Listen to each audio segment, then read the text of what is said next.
Okay, good morning, Dad. Today Good is morning. Friday, November 1st, and I'm going to start you off with a little clip, and then we'll go from there, okay? Okay. For so many years now, the people of Georgia have been striving and fighting for democracy.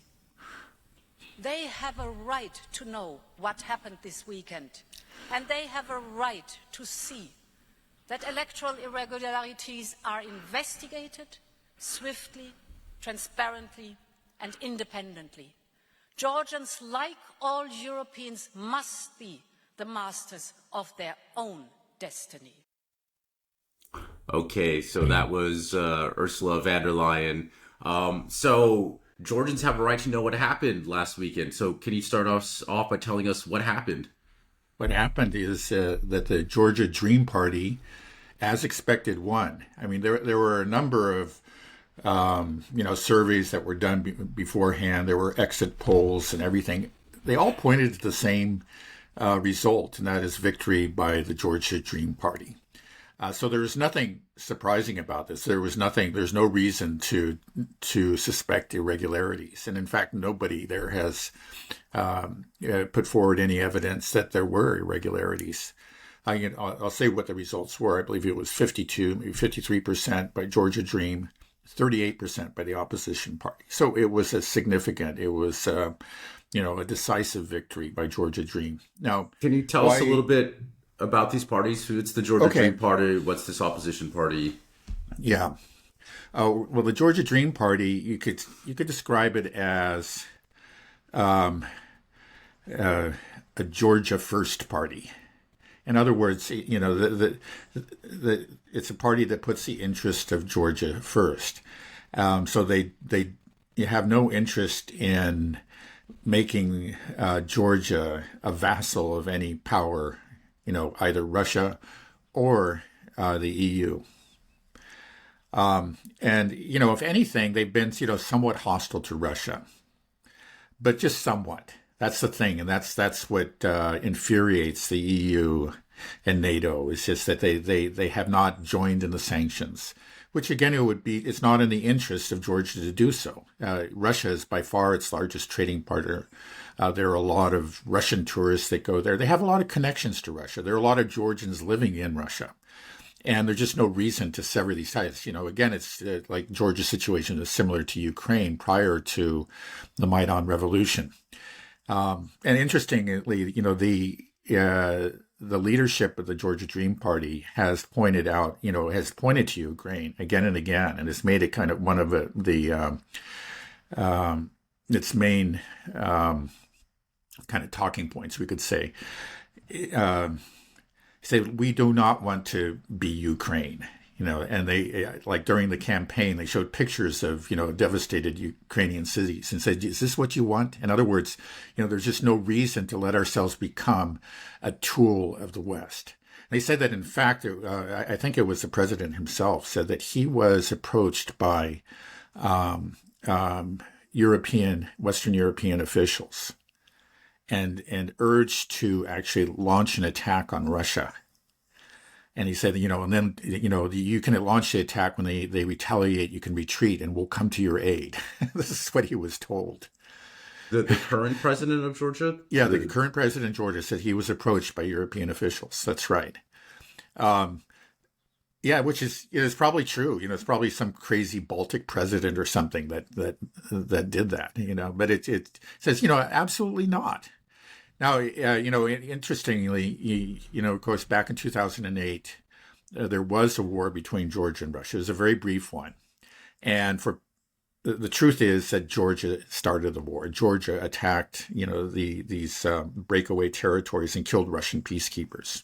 And Russia responded, pushed into Georgia, dealt a decisive blow to the Georgian army and then retreated. But there why was a did they great do deal. that? Well, Why did Georgia do that? Yeah, why did Georgia? Well, I would say that the president at that time was Saakashvili, Right. and he was a real, he was a fanatical pro-Western Georgian politician. He was kind of the Zelensky,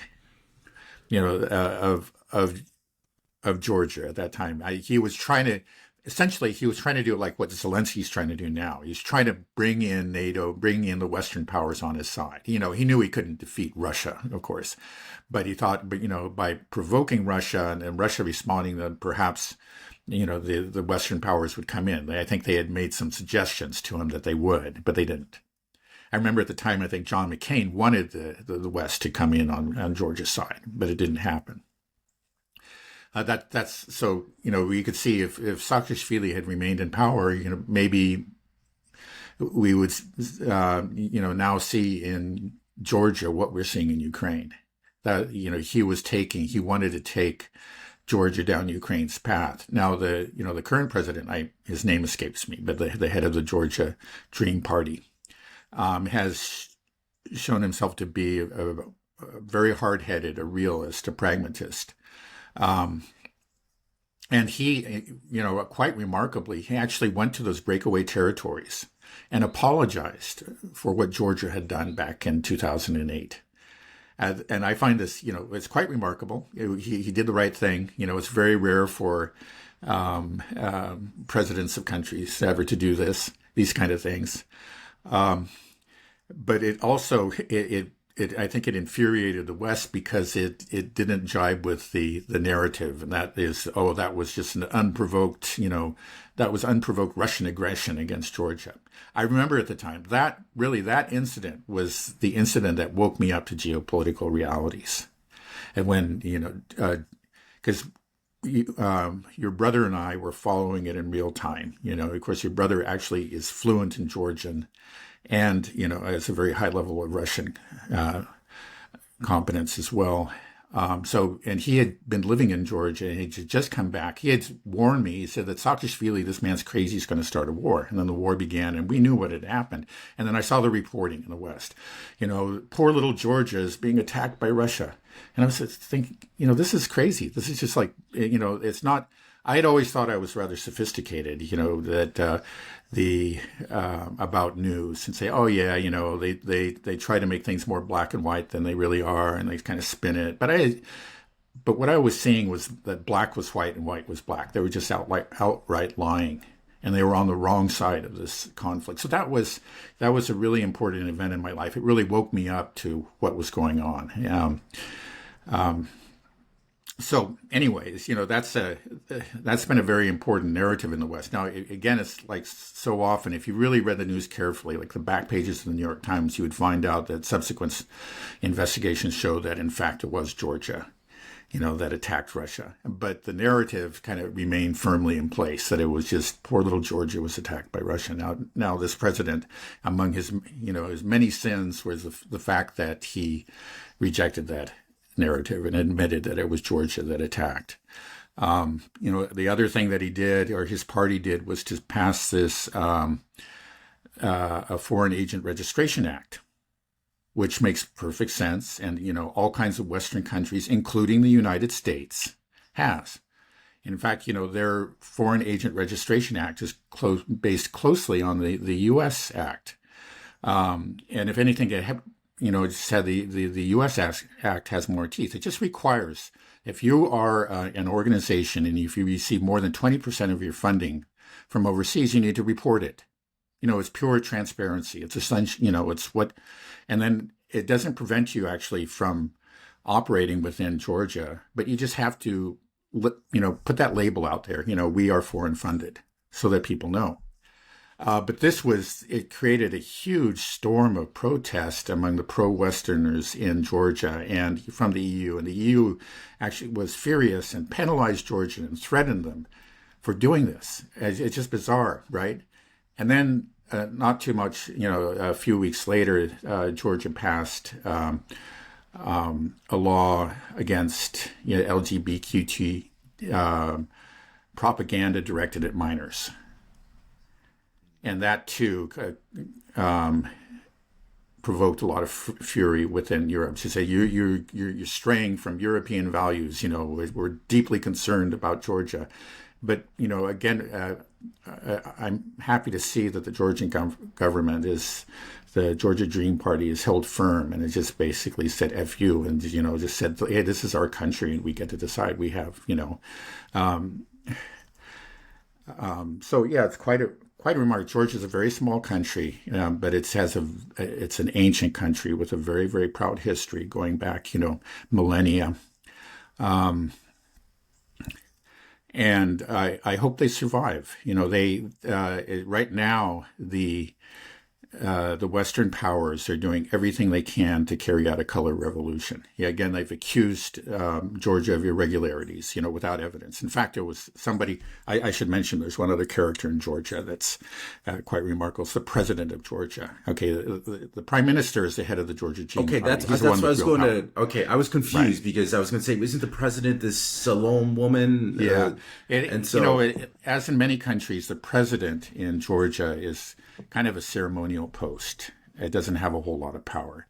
But yeah, she's not even Georgian. I mean, she's of Georgian ancestry, but she grew up, she maybe have even been born in France. Yeah, she can barely speak Georgian. Yeah, she was born in France. She really can't speak Georgian. She just knows probably as much Russian as I speak, and so she's a French speaker. And yet she's become president of Georgia, and so she's the symbolic head of all these protests. And somebody asked her directly, "Okay, what's the evidence that there are irregularities?" And she said, "Well, it's just the Russians did it. The Russians, it's always." And he said, "Well, okay, yeah, how did they do it? You have evidence?" He says, "Well, in America they didn't have evidence. Why should I provide you evidence for Russian?" I mean, she literally said that. And just all you have to say is the Russians did it. And so now we have all kinds of EU officials and, different European politicians and European NGOs are on the ground. And then the many, many foreign funded Georgian NGOs, protesting. And it's, they're trying to do it by the old playbook of a color revolution. I think, they failed. The first color revolutions, I think, took these countries completely by surprise, took the governments. They didn't know what hit them. They didn't know what was going on. But now they know. I think it's like that the Georgia Dream Party knew what was going to happen. If we win, there will be irregularities will be declared, and the NGOs will send out people on the streets, and they'll try to topple the government, and they'll try to make us agree to something. Yeah, they'll try to cause us to capitulate, maybe on a minor issue, but minor capitulation leads to a major capitulation.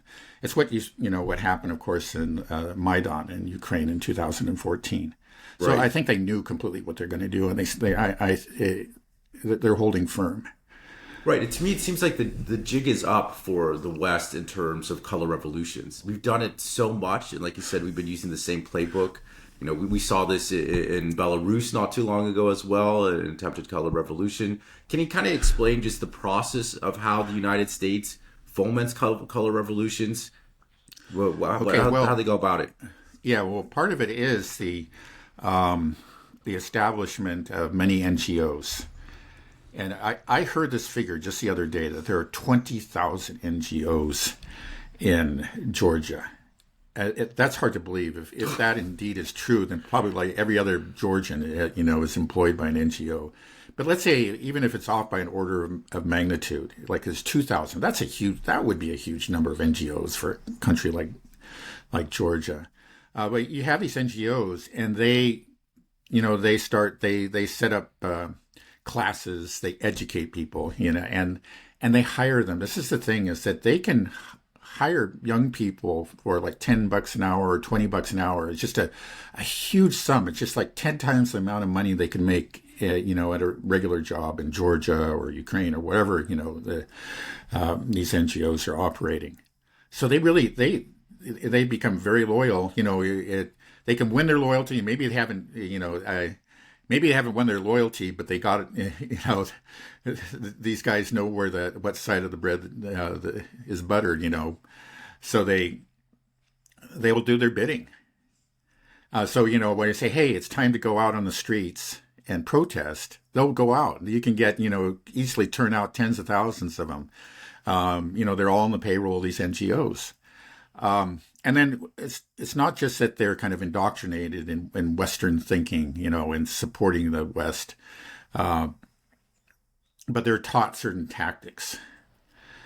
yeah, how to coordinate these protests, and what kind of signs to make. And you'll often see the signs are in English. So it's really, these governments really, weren't paying attention. It's the ones that were in fact overthrown by these colored revolutions. But right there, a revolution was being prepared beneath their feet. And then when they would wait for, an election, and there might in fact be some irregularities, like in every country there are some, even in the U.S., as we know, there are irregularities. And they seize on that. And then instead of, just going through the regular procedures as you're supposed to, okay, we count the ballots again, we do this.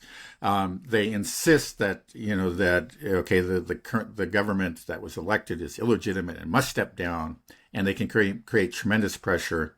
I mean, there's just pressure on the streets, and then at the same time, the Western governments are applying pressure from the top. And in many cases, these governments were overthrown. In fact, it did happen in Georgia. I think it was in the early 2000s. There was a Rose Revolution, I believe it was called. But eventually the Georgians worked their way. They ended up with Saakashvili and so on. But eventually the Georgians have started to establish their own independence. It was, it's interesting. The Georgian, including I think the Georgia Dream Party, tried to go down the path of EU integration, but it was just that the constant unreasonable demands by the Europeans began to really turn them off, and the constant meddling and whatever. And so now, we're at this point now where there's really open hostility. It's just like the Georgians are sick of the EU, and so what there's type constant of meddling. What? Well, a lot of it, of course, is you have to be anti-Russian. You have to impose sanctions against Russia. That's a big part of it. And then you have to have, adopt our woke laws. It could be anything, a range of laws that make you kind of signify that you understand and adopt European values. So who's funding all these NGOs? Is it, the National Endowment for Democracy? We heard that was a big player in Ukraine. Right. Is that what it, are there? Is it all government Western funding? agencies? Yeah, and Soros. So you also have private funding, from Western sources. The whole Soros thing, we won't dive into. Maybe we'll save that for later. But this whole global elite cabal, it seems to be real. So, anyways, but most of these NGOs they're funded from people like Soros, but also probably the majority by government agencies. Western government. So these are taxpayer dollars, right? So this is our money that is going into these CIA cutouts like the National Endowment for Democracy, and then they use this money to fund pay all these young people in Georgia or wherever salaries, and to put their scales on news agencies, Western media, things like this, to pump it in and foment these revolutions. So that's basically how it's working, right? We're constantly using our taxpayer dollars to meddle into other democracies. Right. And all the time screaming Russian interference. And the Russians are nowhere to be seen. The Russians are playing, a completely, benign and neutral role. Russians will trade you. The tourists will come and spend their money. Like in these protests, you don't see Russians out there, but you see all kinds of Europeans screaming about Russian interference. So who's interfering? Of course, it's the Europeans. And interestingly, there are a lot of Ukrainians there. In fact, the Russians warned that there was a sniper team being sent from Ukraine. Part of the Maidan Revolution was a false flag event committed by snipers at the Maidan Square. And so there's a warning that they may try to do something similar, and that the Ukrainian special forces had been sent there.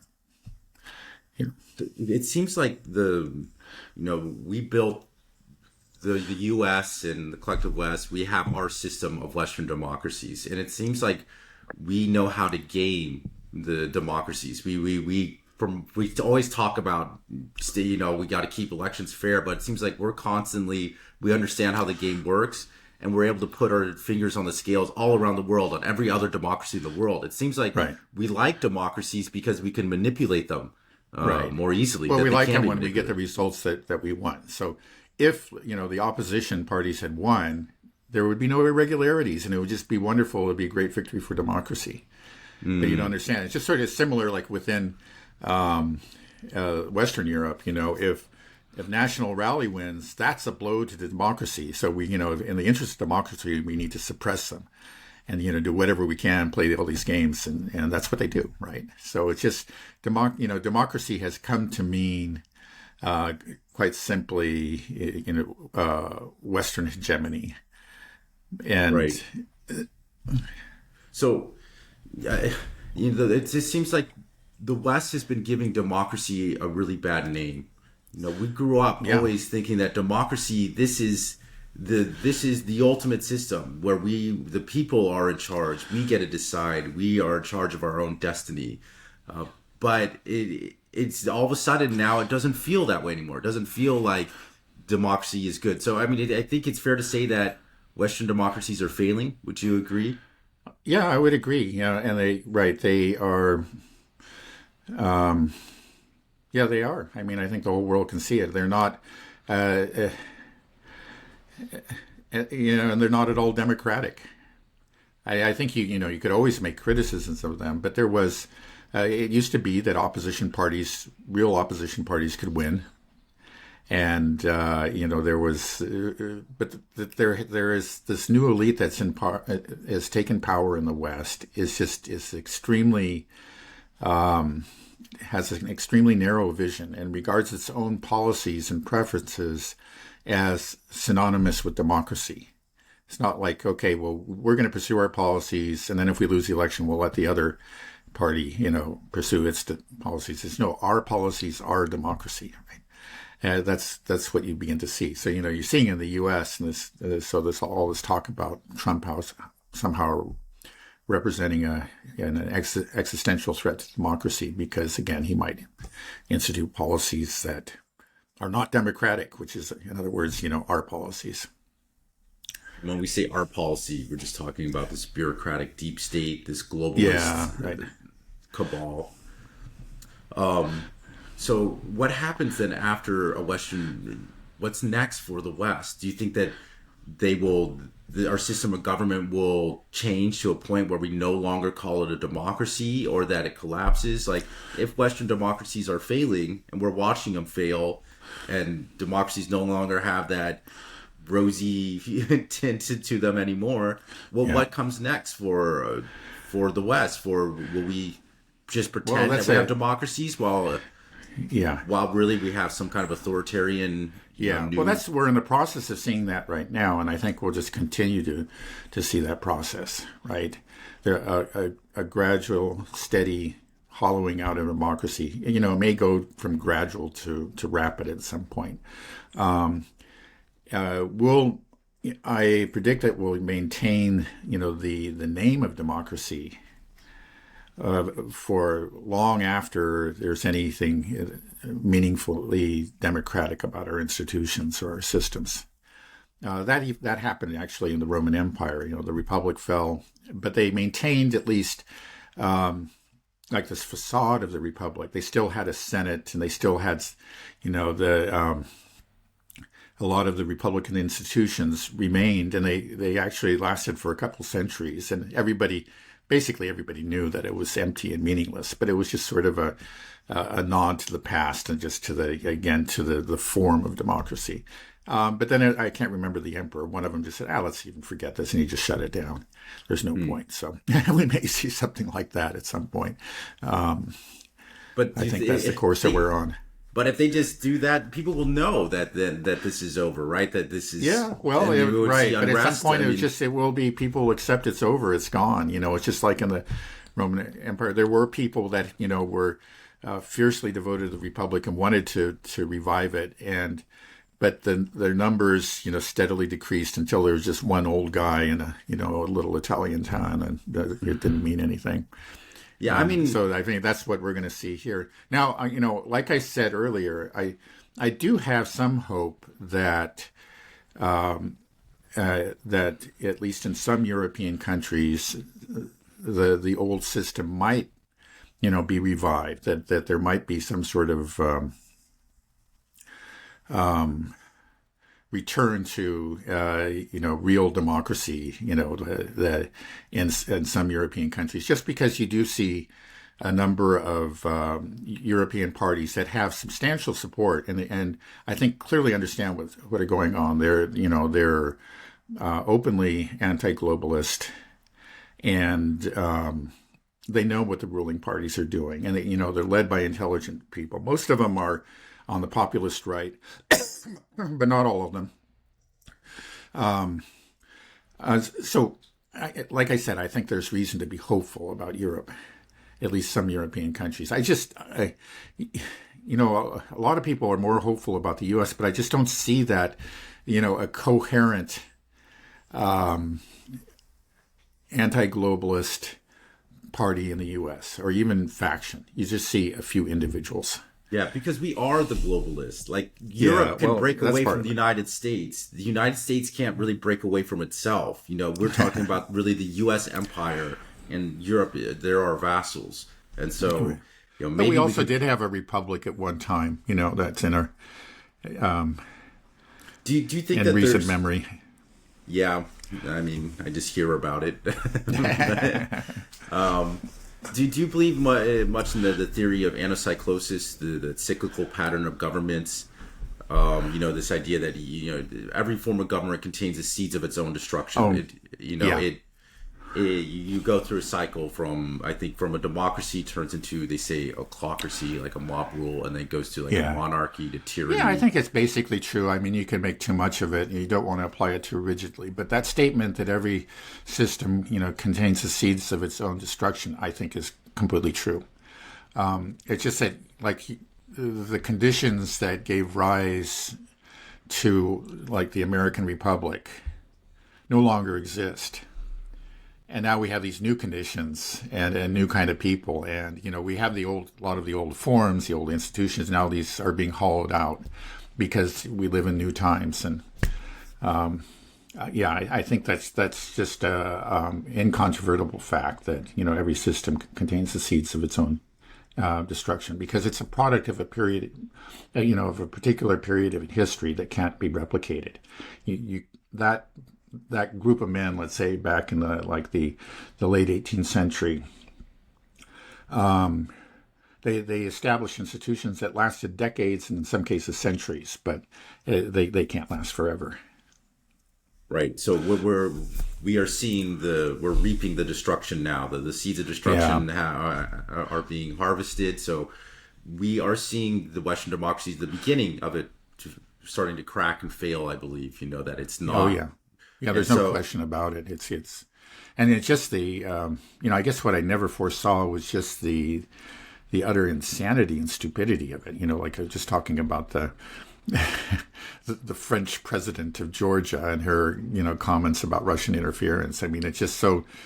I know there always been stupid politicians or whatever, but it's just like if anybody made that kind of statement a couple generations ago, or even a generation ago, that the person would be laughed off the stage by, everyone, all across, all different, everyone in the press and other politicians or whatever. It's just the standards of truth and have fallen so low. I mean, there's no standards of truth, obviously. Yeah, I guess our age has been described as a post-truth age. I think it's really true. Right. There's some truth. Yeah. Well, what's scary is to think about what's going to come next, because as this system, our current system of government fails, something new is going to replace it. And I think that's the battle that we're seeing play out. Yeah. And then there's two paths. We painted you get these hollowed out institutions that are just there in name, but we are no longer democracy. It's something else, and everybody's apparent. It becomes a totalitarian or authoritarian regime that is just using these institutions to maintain control. But there is really no semblance of democracy left in the West. Or people become aware of this and talk about it like we are, and then we move into some type of new form of government. Like that's my question. But what is the best form of government? I kind of asked this question a while ago, but what should we have? Because obviously I'm not very enamored with democracy anymore, because it doesn't seem to. Because I was born at the tail end of it. I'm sure if it was You know, I was born in 19 to, you know, I don't know, 1950 or something. Or, well, I'm just saying, if I was born a long time ago, you know that. Okay. Okay. Are you asking me? You don't know when your son was born? I did. Yeah. So what's the best form of government? Do you think? Like, what should we hope for? What's the best case scenario? Well, yeah, I actually don't have an answer. I don't think there's a simple answer. There isn't one superior form of government. There are every country, every people, every culture is different, and what's appropriate for the Chinese. Again, they have their own history, their own civilization, and a vast number of people, a vast territory. The appropriate form of government for China isn't necessarily the appropriate form of government for, let's say, Georgia. So there isn't a single answer to that. I think there can be a multiplicity of forms of government, and that's part of what BRICS is all about in the multipolar world. It's just there are people that accept that. On the Western side, the rules-based international order, they don't accept that. There's just one form of government, and everybody must submit. But it becomes clear that it's not so much a form of government. It's actually an ideology, and a geopolitical orientation. They don't really care, like who won the election. It's just how the election was conducted. It's just that the right people have to win. It's the ones who support Western hegemony and everything that adopt their policies, their, the cultural attitudes and so on and so forth. So that, that's what it's all about. And then on the multipolar side, it just said, okay, no, you figure out what's the best form of government for your own country. And I think, as I said recently, the crux of the matter is really what kind of elite you have in that country. Because in the end, there's always going to be a ruling elite. I think that's always been true. It's been true, even when we had very successful functioning democracies in the West, that these democracies were essentially run by an elite. It used to be the WASPs in the U.S., white Anglo-Saxon Protestants, and you had similar elites in other Western European countries, and I think all these elites were, by and large, devoted to the welfare of their own countries. And that's why these systems work. But now we have elites that are not. They're devoted to this hegemonic vision, which is not to the benefit of any of the countries. It's not, even though, the U.S. is the global hegemon, this hegemonic vision is really not to the U.S.'s benefit. And we do have people here in the U.S. who are seeing that, including quite a few politicians are saying, hey, what's going on here? Let's end the empire and reestablish the republic, you could say. But yeah, I think I wouldn't point to any single form. Democracy could work. It does. It has worked. Again, when you had, let's say, a sound, kind of self-disciplined citizenry and an elite that actually had the interests of the nation at their heart. Do you think the biggest problem with most Western political systems, we'll take the United States, for example, is that we don't really get to elect our elite? We think we do in the president, but the problem is there's just this massive, surveillance state and security state and military industrial complex that just keeps on chugging along, no matter what democratic process plays out in in the United States. Is that the main problem? Yeah, and also money. It's just that, we could see that, when Biden stepped down. I think it wasn't so much that it wasn't because there was an outcry from the populace. It was basically the mega donor started signaling that, hey, they're going to withdraw their money from the Democrats if Biden doesn't step down. So then he stepped down. I think that's really what it comes down to. It's just money talks. So you have,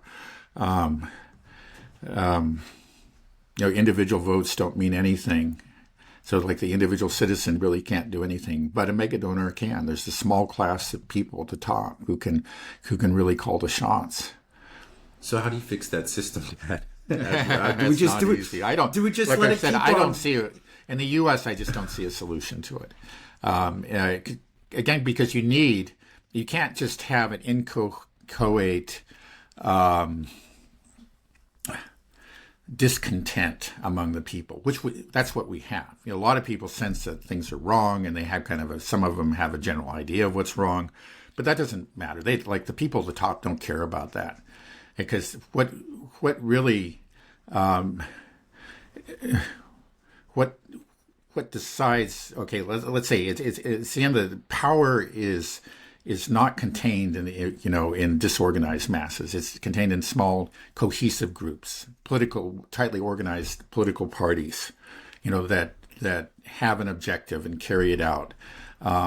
So at the top, we have these people, we have this globalist elite, and they are organized, and they know what they're about, and they have the resources. And then on the other side, we have, okay, maybe the numbers, there are hundreds of millions of people that are not happy about it, but it doesn't matter. I mean, they're just, in the end, just lots of people don't make an army, you could put it that way. What you need, you do have to have some sort of, again, organized political force. And I don't see that in the U.S., but I do see it in Europe. There's the potential, again, because you do see people who clearly, intelligently led political parties that are threatening the establishment there. Now, the question is whether or not the establishment so far they've found ways to keep them out of power. They've played all these kind of games. But I think over time, the strength of those parties are going to grow. So at some point, it's going to be either the establishment is going to have to cede power, or they're just going to have to openly seize it, in a coup of some sort. And we'll see what happens. Then it's just clear that democracy is not around anymore. Democracy is dead. I think they want to maintain the appearance, the form of democracy. That's very important to them. But at some point, they might not be able to. But the more they try to play these shenanigans, mess with the machinations of the democratic process, for example, in France with now Marine Le Pen's party, the National Front. It seems like the more they do that, it's clear what they're doing, and then more people become aware of what's going on, and it just further damages the elite, and their party, they're the deep state party essentially, right? So it seems like it will backfire. I mean, we're probably the same thing with Georgia. I think there's no question about it, right? There's a growing awareness of what's going on. There is in this country too. Again, I'll say it just isn't organized. But a poll came out recently that showed that the media, or trust in the media, is at an all-time low. It's actually dropped below the U.S. Congress. Now, I remember, like as a kid, these polls would come out every once in a while, and the U.S. Congress was always at the bottom. We'd laugh about it, But now the U.S. Congress is not at the bottom. It's actually the media. This is the first time it's below 20%. It's like, I believe it is. It's way, way down there. That trust in the media. We're talking about 20% or fewer people actually trust in the media, and that's amazingly low. Right. So that's a good sign. I mean, people should not trust in the mainstream media. But what do you do about it? You still have to have some sort of solution. You have to have a party that has an alternative system, planned, and we just don't have that. Is that the problem because the U.S. has just a two-party system, and the two-party system is just so entrenched into this the mega donor deep state system, right? Yeah, I think that is the multi-party system. I think allows for opportunities for dissent and for alternatives. So, you can start a party, and maybe, you first make that 5% threshold, and you can build that party up over time, and then eventually it can threaten the establishment. And that's what's happening, of course, in places like Germany, Austria, France, and, but you can't do that in the U.S. You have two parties, and everything is about getting that 51% of the vote. So, You maybe have a base, for example, in the Democratic Party, you do have people that are, fiercely devoted to Palestine and very upset what's going on about Gaza. More power to them. but they, they don't really have anywhere to go because the Republicans aren't going to help them, right? They can't start their own party. So they're just taken for granted by the establishment people in the Democratic Party. They know they don't have anywhere, so they don't give them anything. They just go for that, they try to get that 1% off, chip it away from the conservative side, so-called conservative side, so that they can win the election. So everything is about that, about that mushy middle. That's the logic of these elections. And the end result is that you get, again, two parties that are basically identical. I don't want to say they entirely are. There are, there will be some changes depending on who takes power, but they just won't be significant. They never have been. Well, why can't we break the two-party system? Why does our system not allow for another party? Is that possible? I mean, theoretically, well, it's right? possible. I mean, there have been, there have been third parties. Well, there are, but they only get like 1 or 2% of the vote, right? The last time that there was a real threat to the two-party system was back in the 1990s.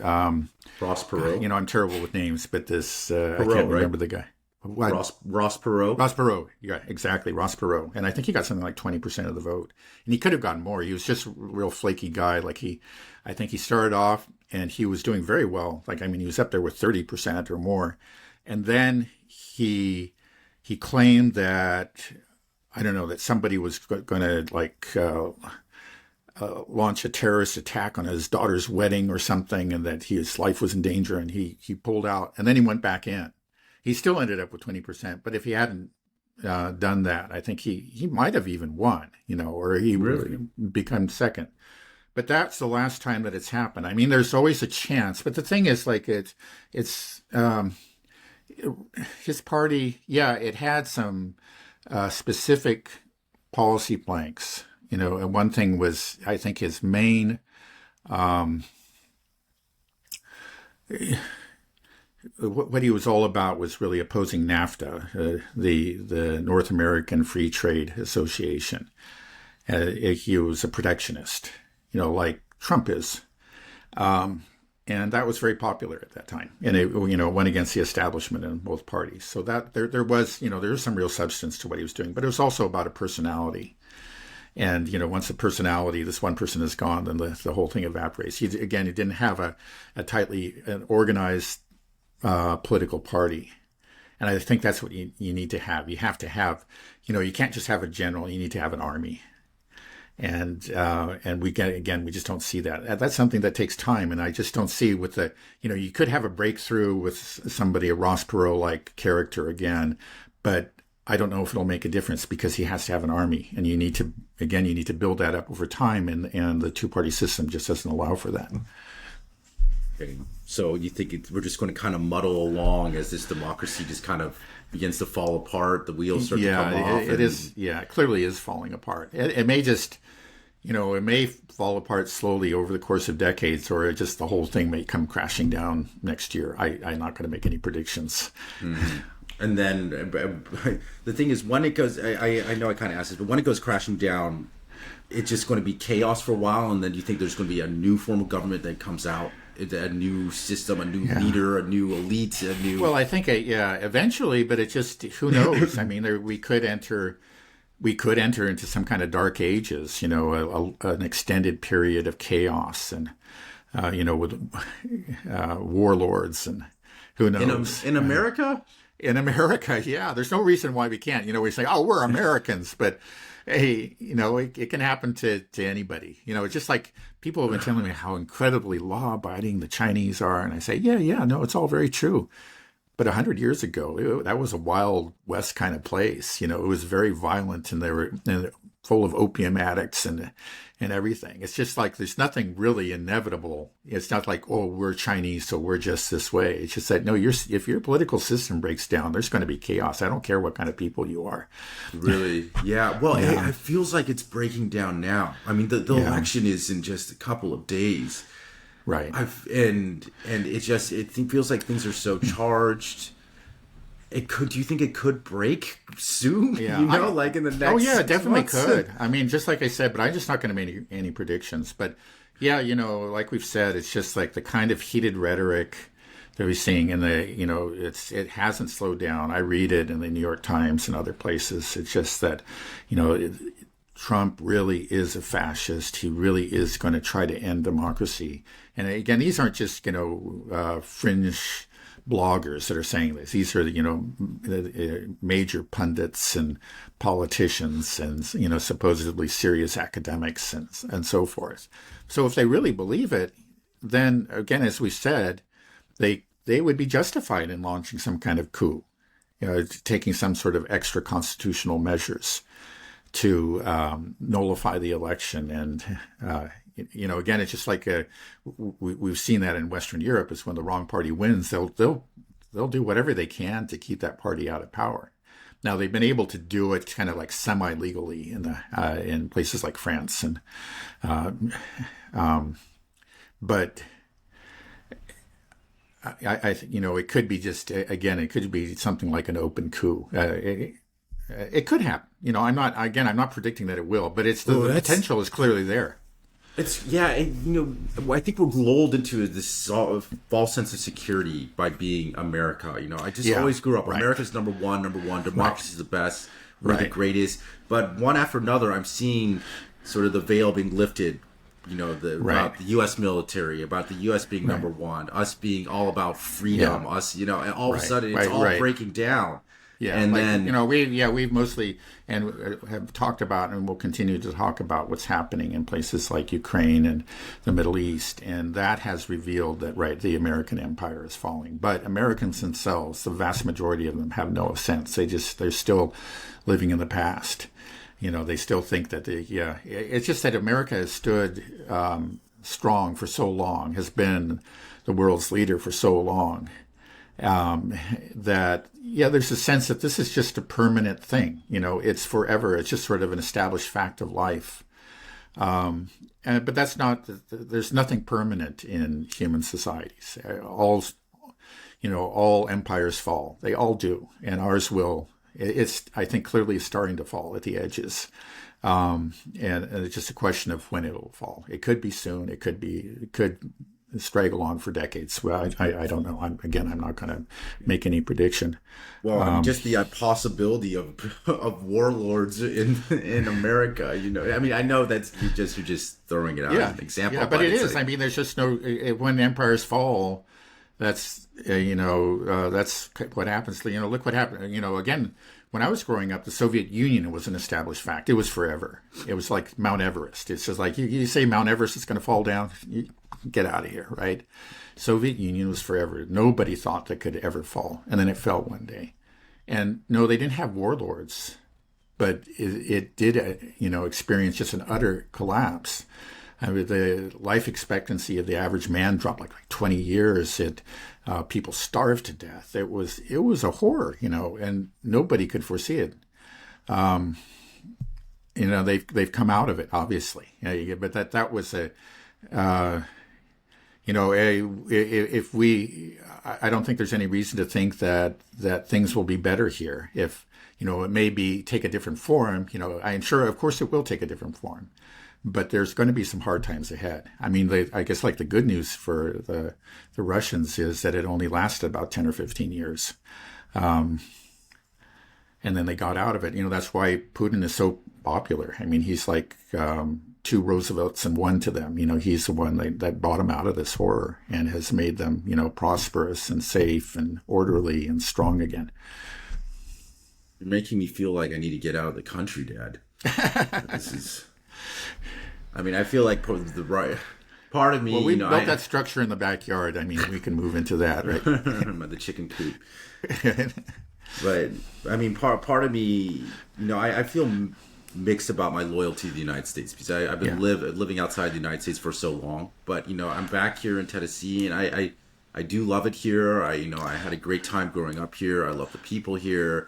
So I do have this sense that even though I've been away from America for so long and I'm back, part of me is like, maybe if things get bad, I should leave. But at the same time, maybe the right thing to do is to be here and help rebuild whatever comes next. Because if there's going to be chaos. That's a question that everybody has to answer individually.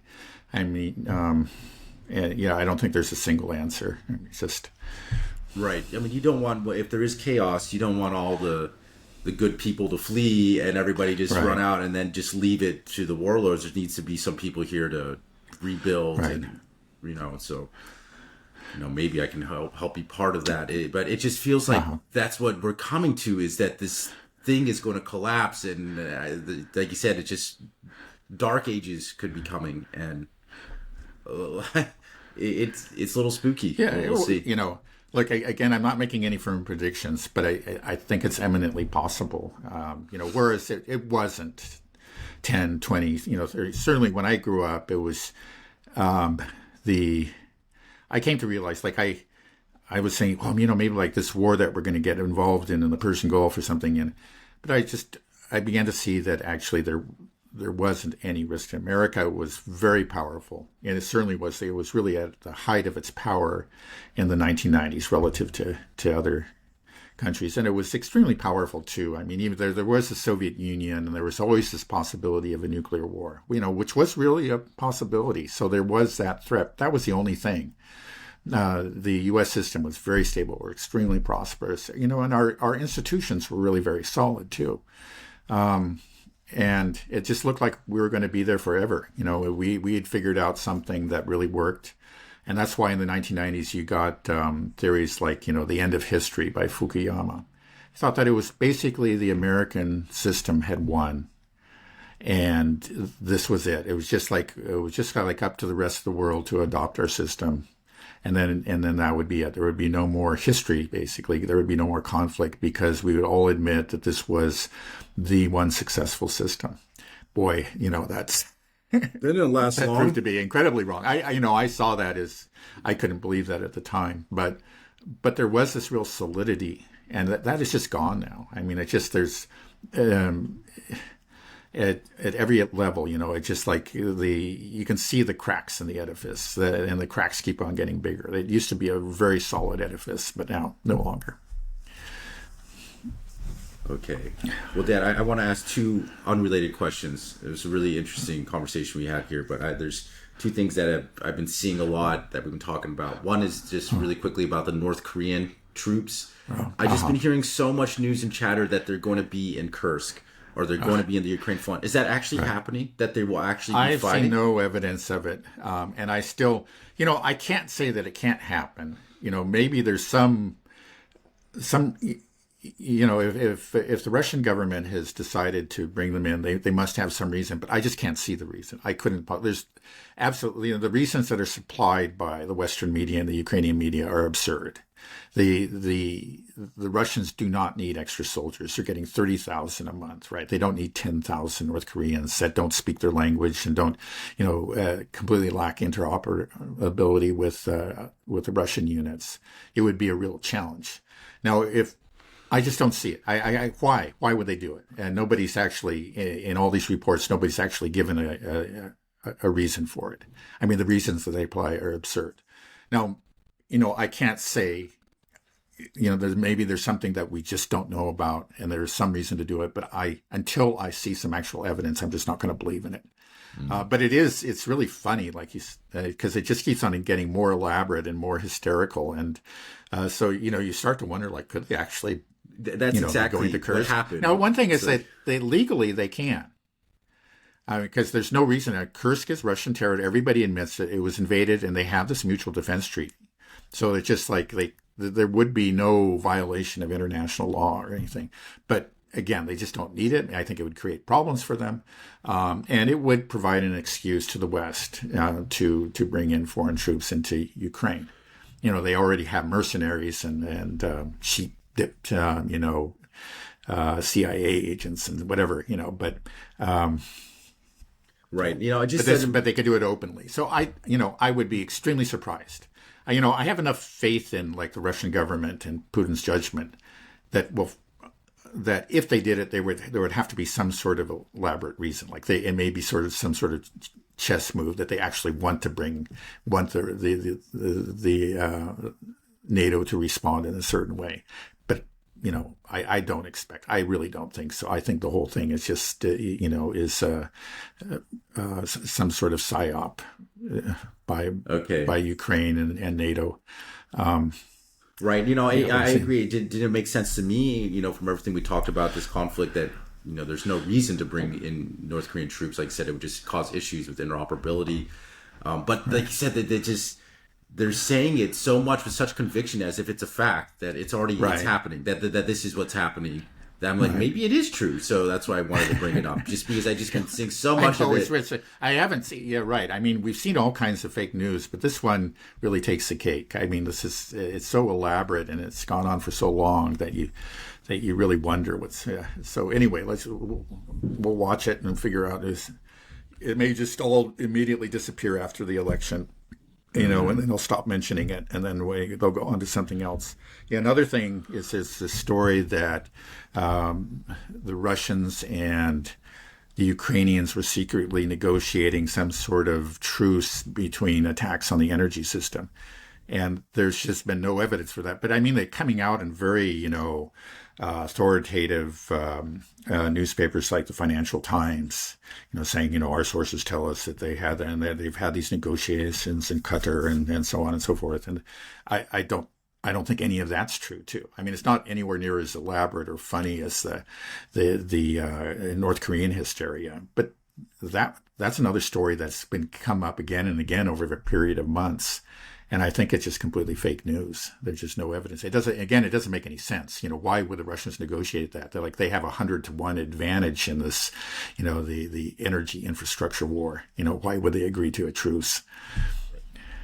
Yeah, no, I remember hearing that as well.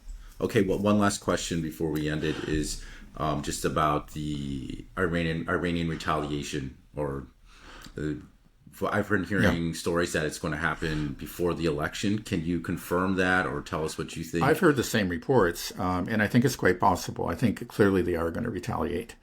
So, yeah, we'll see. And any indication on what the targets might be or the size of the attack? Did they say that it's going to be a large attack? Who knows? But I think it's clear. I mean, we did our initial kind of assessment on Monday about the Israeli attack on Iran and said it looked like it was a pathetic failure. And as more information comes out, I've become more confident in that assessment. It clearly they failed. And it's also clear, again, as Ted Postel, I think, has pointed out, it says that they can't do it. It's not just Israel, kind of muffed this attack. They clearly don't have the capabilities. He didn't think they had ahead of time, but this attempted attack proved that they don't have the capabilities. They just can't do it. They don't have the missile force, and these aircraft are highly vulnerable to Iranian air defense, and so they can't get near. And then again, aircraft-fired missiles are not nearly as powerful as ballistic missiles. So they have, they have much smaller warheads. So even if some of those get through, and some of them did, but they did very minor damage because they're actually very small missiles. He said they've picked a war that they can't win, and I think Israel's picked another war, second war, of course, in Lebanon that they can't win, and they're clearly losing. So they're now engaged in two wars that they're bound to lose. Now this is they're in a real serious trouble. Israel and the U.S. won't be able to save them. Right. No, the U.S. clearly tried to help them out on that attack in Iran. I think they needed something like 9 air refueling tankers, and the U.S. supplied them. But again, the U.S. would have the same problems. They've got these aircraft, but you can't. Again, it's so fun if you don't have any air defense. You just go over and you just drop your big bombs, and you smash up the enemy, and that's it. That's been the story up until recently. That's what Israel and the U.S. has done to other countries, but they can't now. They've come up against real air defense, and so the U.S. can't do it either. Now, of course, the U.S. has more missiles. They could if they launched all their missiles, but then they would just be naked, vis-a-vis China and Russia. So they really can't contribute very much. Even if the U.S. went all in, I don't think they could do damage, of course, to Iran, but they would fail too. They just don't have the military forces capable of dealing with an adversary like Iran. That's not what they've what the American military forces are designed for. It's unbelievable how Israel would No, be it is so, quite extraordinary. yeah, because this is a fight that Israel wants, and Yeah, they can't even do I think it. I know it's amazing. Well, it's just obviously it's a terrible miscalculation. I think there was again, I think there's no question that Netanyahu underestimated, and probably the IDF too. I think the IDF had a more realistic assessment, but I think they underestimated the Iranians and overestimated their own abilities. And then they always thought, well, we get into trouble, then we got the U.S. And I think the U.S. was trying to tell, let's not do this. But it's just like, You got hey, this, there's the champ. US. Don't worry. Yeah, You know. yeah. But We're like, ooh. yeah, no, so no, they're in serious trouble. Israel is. Do you think they know that? They have to, right? I'm sure some of them do. I think there's no question of that. Some of them do, but I think people like Netanyahu, they're just so deluded, drunk on their own power and bloodlust and ambition that they can't see straight. Yeah. Wow. If he was realistic, he would have called the whole thing off and declared victory after the killing of Simwar. Right. I mean, he really had an opportunity to do that, and he would have been very popular. And he just missed the boat. Is because he overestimated himself and in Israel's forces. Yeah. Wow, Dad, it's interesting times we're living in. The whole world is changing. I just know. I just feel like when my son is looking at a world map, it's going to look different than the one that I looked at when I when I was in school. Everything is shifting. Everything's changing. It's exciting, but it's also terrifying. I'm kind of excited to live through and see this and witness this, but at the same time, it's just, wow, what can happen? What can happen here? What can happen around the world? I hope everybody stays safe. I hope things don't go nuclear and we're able to resolve things peacefully, but, clearly there's going to be a lot of chaos up ahead. Okay, well, I think we'll end it on that note, Dad. Okay. All right. Have a good rest of your day and a great weekend. Okay, you too.